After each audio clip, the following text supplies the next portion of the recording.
আসসালামু আলাইকুম বেলাল ভাই। ওয়ালাইকুম সালাম।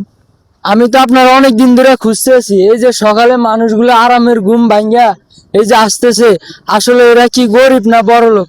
এরা গরিব, কিন্তু এরা হাইচ্ছে তো গরিব বেশি। কি কি রকম খাচ্ছে? এদের হাইচ্ছে খারাপের কারণে সারা জীবন দুঃখ কষ্ট থাকে। আর পয়সাওয়ালারা এদেরকে পছন্দ করে না, কারণ এদের আয় আছে 500 টাকা। সাপোজ আপনাকে বলি, 500 টাকা আছে, এরা খাইবো চা 100 টাকা, সিগারেট খাইবো 200 টাকা, পান খাইবো 50 টাকা। কত?